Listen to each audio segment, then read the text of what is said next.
Frères et sœurs, bonjour tous. Ce matin, nous étudions le témoignage de Matthieu concernant le Seigneur Jésus-Christ lors de sa dernière nuit au jardin de Gethsemane. Ce moment après le dîner, le Seigneur Jésus-Christ emmène un groupe d'apôtres vers le jardin de Gethsemane. Ceux qui le suivaient de près étaient les trois apôtres, Pierre, Jean et Jacques. Ils le suivaient de près, tandis que les autres apôtres, allaient aussi avec lui, mais ils attendaient à un certain endroit du jardin de Gethsemane. Ce moment, le Seigneur Jésus-Christ a emmené les trois apôtres plus profondément dans le jardin de Gethsemane. Il leur a alors dit: « Asseyez-vous ici, pendant que je vais bas pour prier. » Ce moment le Seigneur Jésus-Christ était très triste, et a dit aux trois apôtres: « Mon meux est triste jusque la mort. Restez ici et veillez en priant. » C'était cette nuit, dans son esprit, le Seigneur était profondément triste, une tristesse telle qu'il en était proche de la mort. Le Seigneur savait aussi ce qui allait suivre, l'épreuve et les tribulations venir. C'est pourquoi il était extrêmement triste. Ce moment Jésus s'est de nouveau loin des trois apôtres, environ un jet de pierre. Cette distance, s'est mis genoux et a prié en disant: « Mon prêtre, si tu le veux, loigne de moi cette coupe.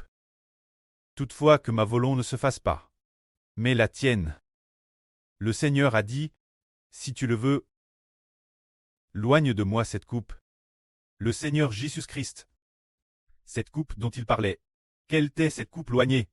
Cette coupe, c'est la coupe de la fureur de Dieu, parce que l'Éternel, notre Dieu, allait faire retomber les péchas de l'humanité, c'est-à-dire les péchas de tous les enfants de l'Israël spirituel, sur le Seigneur Jésus-Christ, pour qu'il soit port par le Seigneur Jésus-Christ.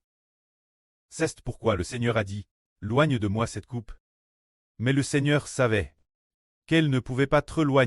Il est venu dans le monde, précisément pour boire la coupe de la fureur de Dieu, c'est-à-dire pour porter les péchas des hommes, ce qui signifie qu'il a dit: « Toutefois, non pas ce que je veux, mais ce que tu veux. » Alors que le Seigneur était sous une pression immense, un ange est apparu du ciel pour fortifier le Seigneur Jésus-Christ. Notre Seigneur Jésus, dans une agonie extrême, priait plus instamment, et sa sueur est devenue comme des grumeaux de sang qui tombaient par terre. Le Seigneur, ce moment était sous une pression immense.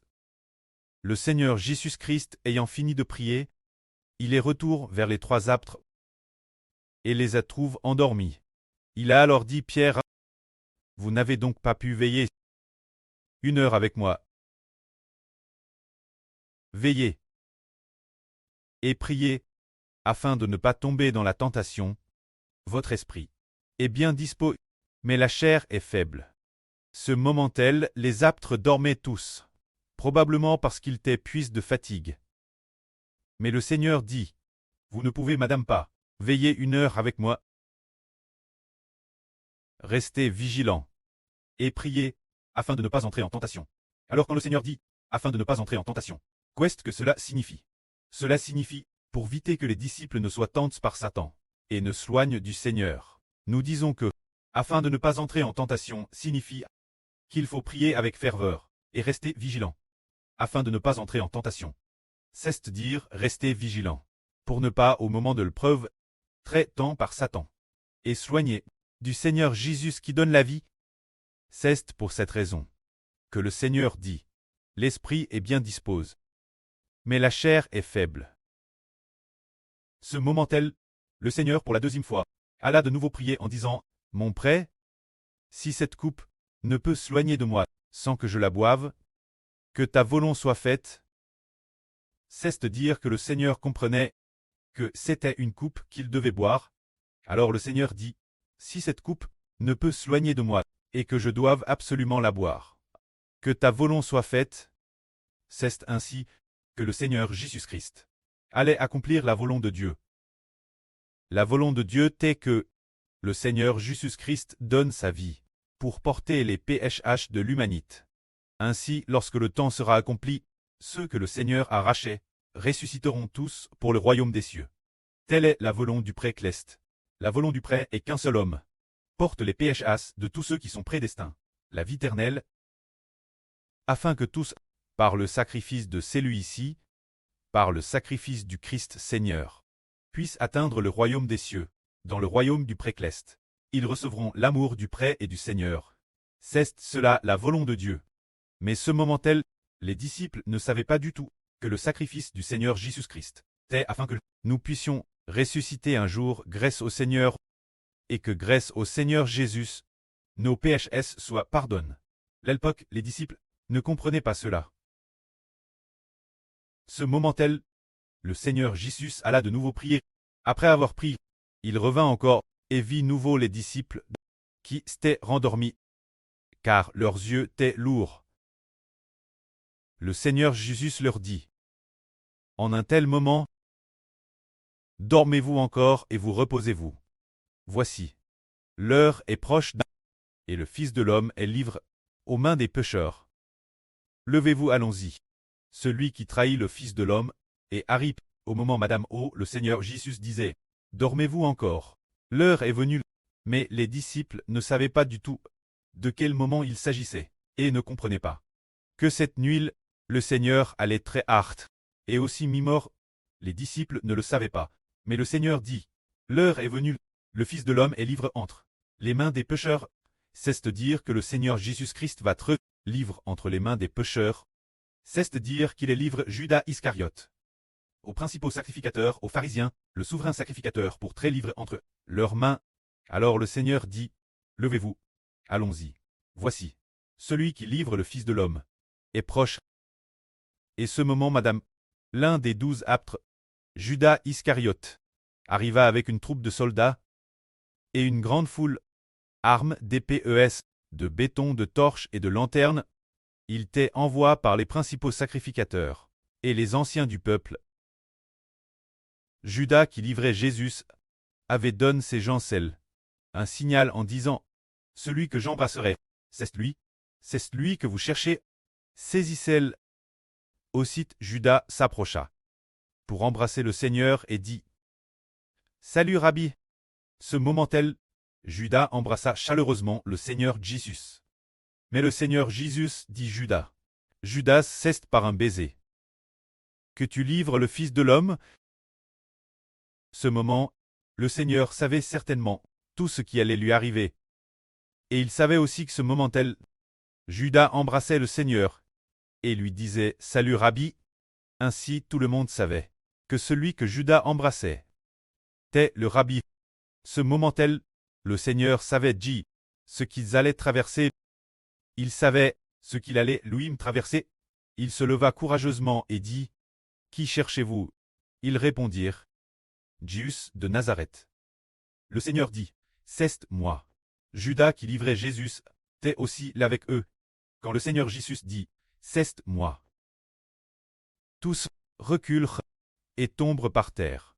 Le Seigneur leur demanda de nouveau « Qui cherchez-vous » Ils dirent « Jésus de Nazareth ». Le Seigneur dit « Je vous ai dit que c'est moi, si donc c'est moi que vous cherchez, laissez aller ceci. » Cela arriva afin que s'accomplisse la parole que le Seigneur avait dite. De ceux que tu m'as donné, je n'en ai perdu aucun. C'est-à-dire que ceux que le pré-cleste a donné au Seigneur, le Seigneur n'en a perdu aucun. Non seulement, ils n'ont pas été blessés, mais aussi aucun de ceux que le pré a donné au Seigneur ne cesse loin de lui, bien que ce soir il soit parti, au moment de la souffrance du Seigneur, par crainte, il se soit éloigné. Mais la fin, tous sont revenus vers le Seigneur. Ce moment-là, Pierre, voyant que la situation tournait mal, dit « Seigneur, puis-je frapper avec l'épée » Alors Simon-Pierre, qui avait une peule, la tira et frappa le serviteur du souverain sacrificateur. Lui coupa l'oreille droite. Le serviteur s'appelait Malchus. Le Seigneur dit Pierre, remets ton paix dans le fourreau, car tous ceux qui prendront l'épée prieront par l'épée. La coupe que le pré m'a donne, ne dois-je pas la boire? Penses-tu que je ne puisse pas prier mon pré, qui me donnerait l'instant plus de 12 légions d'anges? Mais comment alors l'écriture selon lesquelles les choses doivent se passer ainsi s'accomplirait-elle? Laissez faire. Artez-vous-l'elle. C'est le Seigneur qui a art Pierre. L'empêchant d'utiliser LPE. Mais bien que Pierre ait G, coup l'oreille droite d'un homme, le Seigneur a dit « Remets ton paix dans le fourreau. La coupe que le pré m'adonne, ne dois-je pas la boire ?» C'est dire que le pré a dit GDCRT, que le Seigneur Jésus-Christ doit sacrifier sa vie. Donc, cela ne peut très empêcher. Le Seigneur devait sacrifier sa vie. C'est pourquoi il ne pouvait pas laisser Pierre l'un empêcher. Ce moment-tel, le Seigneur a encore dit. Les choses en sont arrivées là. Laissez-le faire. Le Seigneur a alors tendu la main et a guéri celui dont l'oreille droite avait été coupée. L'oreille droite de cet homme a immédiatement repoussé. Ce moment-tel, le Seigneur a dit « Mon ami, ce que tu es venu faire, fais-le vite. » Alors cette troupe, avance, a heurté le Seigneur, et a lit le Seigneur Jésus-Christ. C'est ainsi que l'arrestation du Seigneur Jésus-Christ. C'est drôle. C'était ainsi le drôlement de l'arrestation. Où a-t-elle eu lieu? C'était au jardin de Gethsemane. Le Seigneur Jésus-Christ, priant au jardin de Gethsemane, fut hart après avoir fini de prier. Pendant que le Seigneur Jésus-Christ priait, il ressentait une pression immense, sa sueur devenant comme des grumeaux de sang tombant en terre. Ce moment-tel, Judas l'Iscariote arriva avec une foule, et après avoir donné le signal d'un baiser, après le signal du baiser, les gens hartrent le Seigneur. C'est ainsi que drôle l'arrestation du Seigneur Jésus-Christ. Alors lors de l'arrestation du Seigneur Christ, Pierre attire son peu pour s'y opposer. Mais le Seigneur a dit « La coupe que le pré m'adonne, ne dois-je pas la boire ?» C'est dire que pour le Seigneur devait boire la coupe donne par le pré. Il est venu dans le monde précisément. Pour cela, partir de ce que le Seigneur Jésus-Christ avait eu lors de son arrestation, nous pouvons voir que le Seigneur Jésus-Christ était extrêmement courageux. Il savait aussi qu'il devait passer par les... Il a donc dit « Qui cherchez-vous » Et il dit encore « Si c'est moi que vous cherchez, alors agissez vite. » C'est ainsi qu'il fut harté. Après avoir été harté, il fut serein, il savait qu'il remporterait certainement la victoire, pourra certainement tenir juste tu.